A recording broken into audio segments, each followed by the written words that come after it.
grâce à vous. Là, c'était à Berlin, il parle anglais, puis 2 minutes après, il parle allemand. Je ne sais pas pourquoi il parle anglais et allemand, français, pardon. Pourquoi il change de on va lui demander, c'est la pensée complexe, là, ça m'échappe totalement. C'est le en même temps. C'est le en même temps français, en même temps anglais. Mais on a lâché la Olivier de Lagarde. On a lâché la rampe. Lui, il a lâché. C'est-à-dire, maintenant, c'est fini.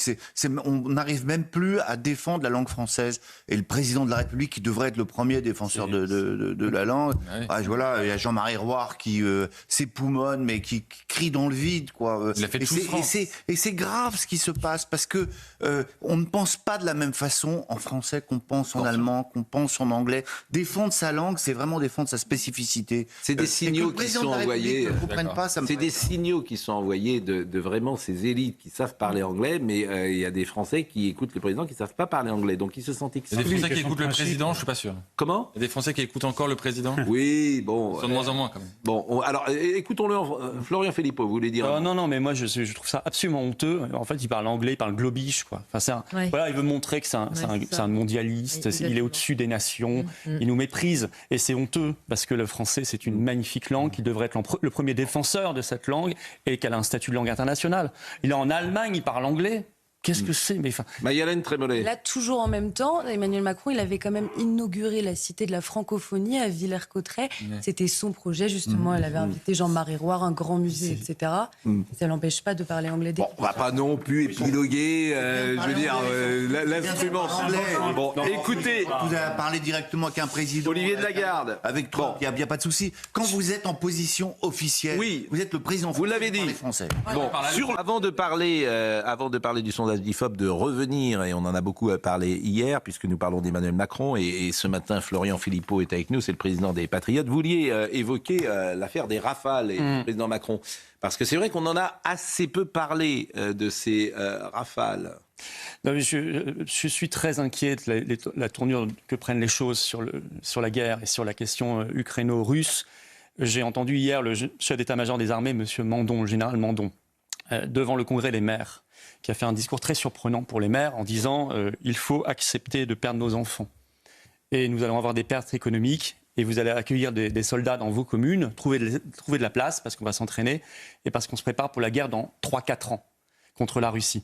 J'ai entendu le ministre allemand de la Défense, M. Pistorius, une interview ce week-end, cette semaine, au Frankfurter Allgemeine Zeitung, dire nous avons peut-être vécu notre dernier été de paix, l'été 2025. Donc la guerre avant l'été 2026. Et puis Macron et Zelensky qui signent cette déclaration d'intention pour 100 rafales. Alors ça entretient un climat de guerre anxiogène. Sur le fond, c'est absurde. Nous n'avons pas les capacités industrielles de livrer 100 rafales. Ou alors dans 15 ans, et qui paiera ? Qui paiera ? Pas l'Ukraine, pas un rond. Donc soit les programmes européens, c'est-à-dire la France, puisque nous contribuons largement plus que ce qu'on reçoit, soit directement la France, c'est-à-dire 20 milliards. Je rappelle que 100 rafales, c'est à peu près 20 milliards. Donc tout ça est d'une absurdité, d'une folie totale. On nous met sur un chemin de guerre, de confrontation avec la Russie, alors qu'il faudra arrêter tout cela.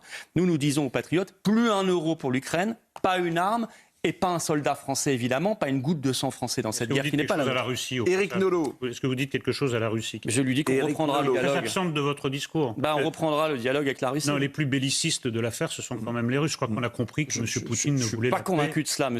Nolot. On en a déjà parlé. Ou plutôt à un seul prix, la reddition totale de l'Ukraine, ce qui n'est pas admissible. Donc, excusez-moi, même M. Trump en Alaska a fini par le comprendre. Vous êtes le dernier à ne pas le comprendre. Écoutez, je suis peut-être le dernier à défendre la paix dans la vie politique française. C'est tout mon honneur à ce moment-là. Non, mais c'est vrai le dernier. Je pense que la question ukraino-russe a commencé bien avant 2022, que l'OTAN a positionné des forces, a fait adhérer des pays, que la CIA y a mis 12 bases, vous savez, ça a été révélé, 12 bases secrètes en Ukraine à la frontière, et que tout a été fait pour provoquer. C'est la doctrine Brzezinski. Il y a des années 90, les néoconservateurs américains qui ont dit il faut absolument séparer les pays européens de la Russie. Vous pouvez pas faire passer les agresseurs pour les agresser. Là, mais il y a responsabilité commune, attention. Non, Olivier de Lagarde. La responsabilité n'est pas commune. Olivier de Lagarde. Voir les choses qu'à partir de février 2022, c'est être à minima borgne et peut-être aveugle. On essaye de se battre. Olivier de Lagarde. Pour que les choses soient dites, si vous voulez. Ensuite, c'est pas pour... Je dis précisément ce qui n'est pas dit ailleurs. C'est pas pour dire que les agresseurs sont les agresseurs. Précisément ce qui n'est pas dit ailleurs, c'est-à-dire que cette affaire est beaucoup plus ancienne qu'on ne le croit, qu'il y a une provocation otanesque et qu'aujourd'hui, je vais vous dire une chose, l'Union européenne veut cette guerre, vous savez pourquoi ? Parce qu'elle veut son armée. Parce qu'elle veut son armée. C'est Poutine qui veut la guerre. Non, l'Union européenne veut la guerre. Si elle voulait la paix, elle arrêterait d'envoyer de l'argent et des armes et peut-être même des menaces de soldats. À ce point-là, le défenseur de la Russie. Éric Nolot. Je ne comprends pas pourquoi vous dites que quand on défend la paix, on défend la Russie. Ne vous défendez pas la paix, vous défendez la Russie. C'est Poutine qui a voulu cette guerre. Et c'est Poutine qui veut la continuer. Et vous venez nous expliquer. Ça vous inquiète pas, ces déclarations que je viens de vous lire du ministre allemand, de Mandon en France, de Macron, ça ne vous inquiète pas? Parlez-en avec les Polonais pour savoir s'ils ne sont pas inquiets. Je suis pas polonais. Parlez-en avec les Baltes pour savoir s'ils Nous n'avons pas la même inquiets. histoire que les Polonais. Parlez-en avec les Allemands pour savoir.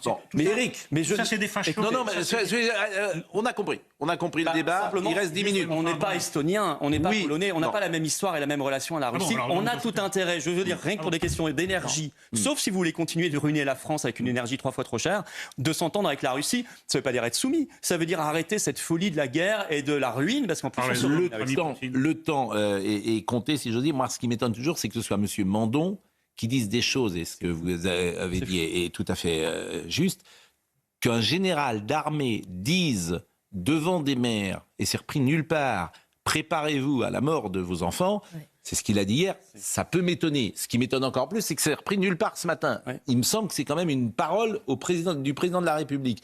Et ce général, il parle régulièrement. Donc il prend la parole. Donc voilà, j'observe et j'écoute.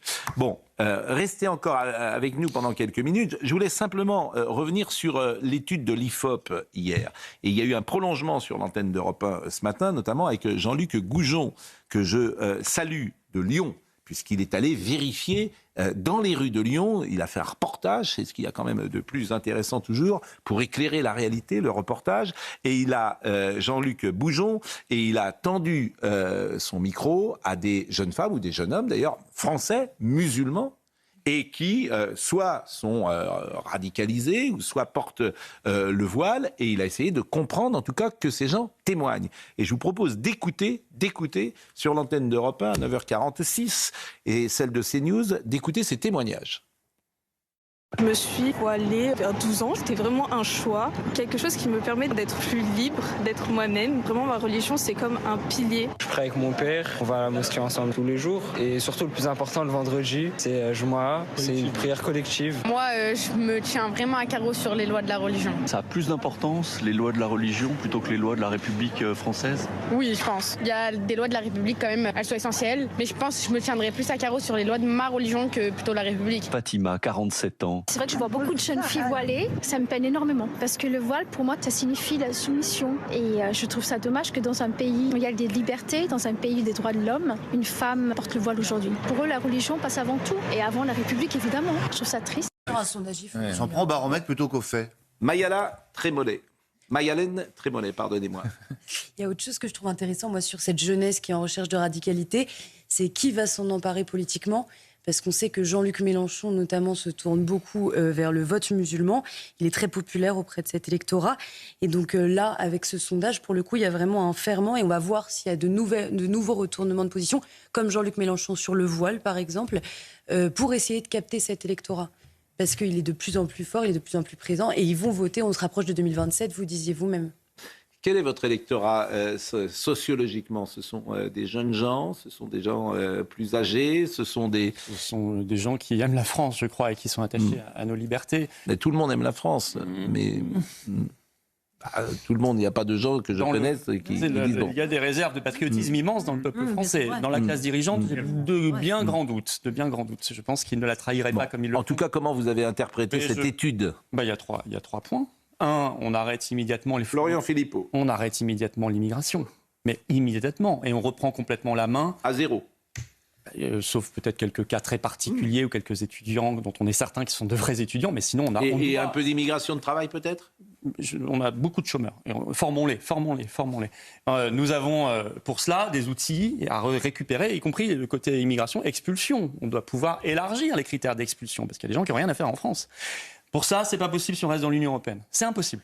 Et d'ailleurs, le Royaume-Uni vient de le démontrer. Ils ont pris une loi extrêmement restrictive. J'en ai fait l'analyse juridique. Il y a les 3/4 de cette loi qui seraient aujourd'hui interdits s'ils étaient encore dans l'Union européenne. avec un gouvernement de gauche. Oui, parce qu'ils ont la pression de M. Farage. C'est un homme remarquable. Un gouvernement de gauche, et effectivement, c'est que nous, on va avoir les lois les plus permissives. Mais de toute façon, le Royaume-Uni a déjà divisé par 2 l'an dernier l'immigration, va rediviser par 2 cette année, donc ils vont passer très en dessous de nous. Et en plus, voilà, ils ont la possibilité de faire ce qu'on ne peut pas faire parce qu'ils ont repris leur souveraineté. 2, arrêtons. Parce que pourquoi on a réislamisé des populations qui ne l'étaient pas ? Parce qu'on a fricoté avec des puissances islamistes. Tout à fait. Qui ont déversé leur argent et leur propagande dans les quartiers. Et c'est un crime, ça, des dirigeants en haut, des racailles d'en haut, ça. Alors ça, c'est le Qatar, ça a été toutes ces puissances-là. On a se prosterné, on a fait des accords fiscaux, on leur a permis de déverser leur narratif, leur propagande. C'est un crime contre la France, ça. Et troisièmement, il faut arrêter avec le nihilisme. Parce que toute la jeunesse de France, et il n'y a pas que les musulmans, qui croient plus en grand-chose et plus en la France, c'est parce qu'il n'y a plus de récit français.